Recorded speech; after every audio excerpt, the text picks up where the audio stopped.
Today I'm going to have a little heart-to-heart with you guys.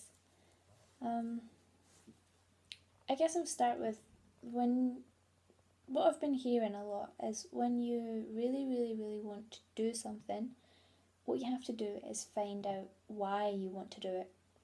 And with any goal you set, say it's you want to go to the gym, 5 days a week. You're not going to start getting up at 6 and going to the gym 5 days a week unless there's a really good reason, and something like, I want a flat tummy. It's not always achievable, it's not realistic, and it's not an emotional investment. You need something like, I want to get into my wedding dress, or I'm going on holiday and I want a beach body. There has to be like an emotional kind of aim for this. And it seems to be the same with absolutely everything you aim for. And a lot of the times I find a lot of the Younique girls say, what's your why? Your why should make you cry. Your why should make you cry is sort of explains what why should be. And I was never entirely sure what mine is. The extra money is fantastic, but I have a full-time job that pays me reasonably well. So does my fiancé. We have a good life. I don't need it. There's no desperation for the income that I get from Younique. The other thing was I was like, yeah, I'm going to use Younique to pay for my wedding, which is great, and it's going to be so helpful. I'm going to be able to do it without having to scrimp and save and go without and think, I can't have wine for the next year and a half because I'm putting all those £7 away into my saving account for my wedding. I can do it with Younique instead. But if I didn't have Younique, I would still get married. I've got my jewellery already. We're doing it in another country. It's not expensive really. We're not spending 20 grand on a venue. I will still have my wedding with or without Younique. So yeah, it's helpful, but again, there's not that emotional need for it.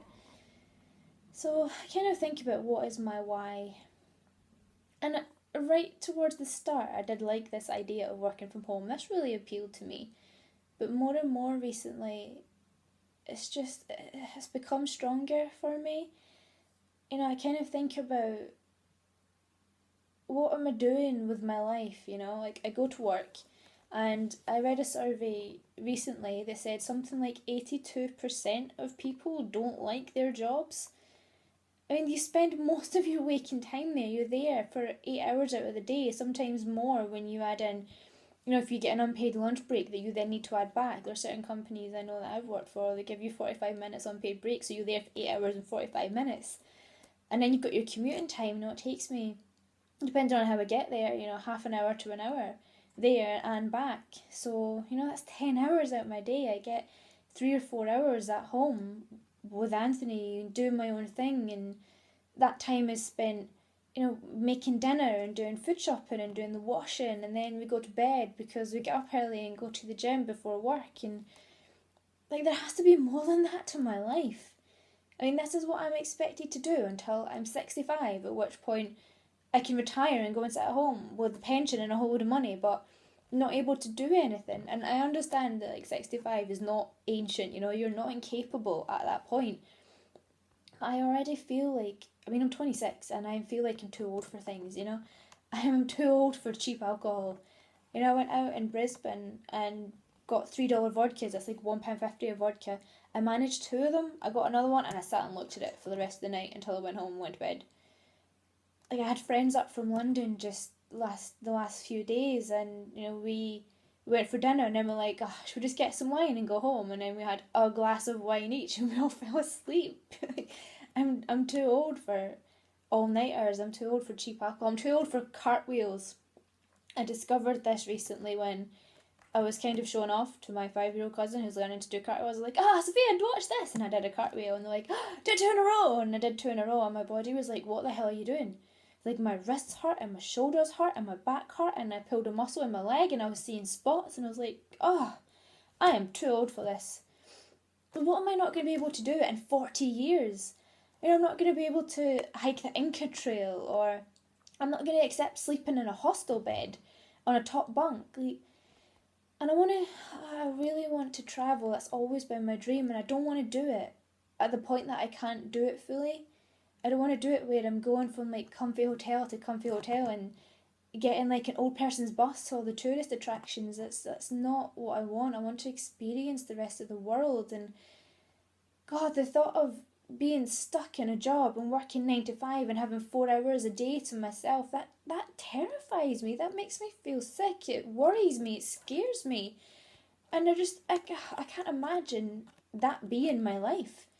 I just can't, especially right now where I am.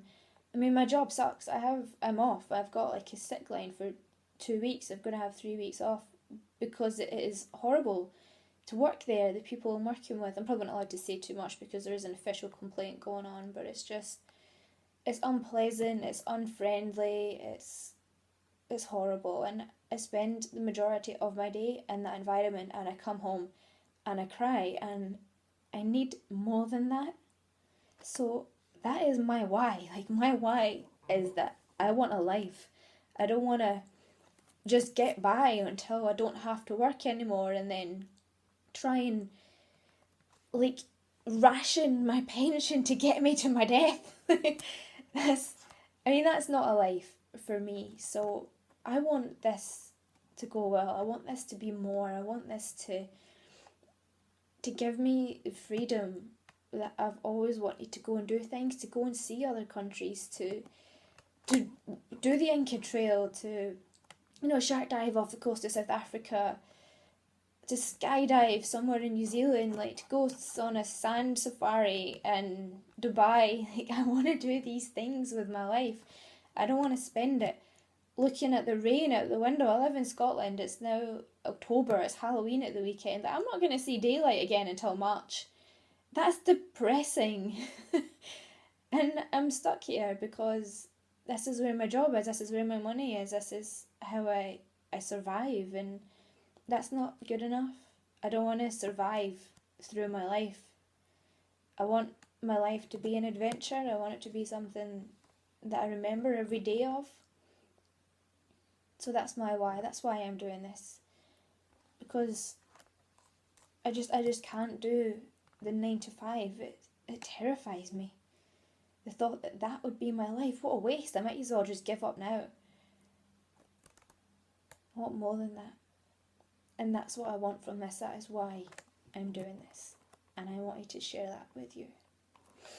And then a year's time or 2 years' time, however long it takes, when I get there and I come back and I show you all my life and I say, look at this, I'm living in the sun, I'm living on a beach, I learned to surf, I did all these things. Like, you all have been there from the start for me. You all have seen this. And you'll have seen all the work it got to get there, and then you'll see it getting there, and it'll be amazing. And I'll share it with all of you, so stay tuned.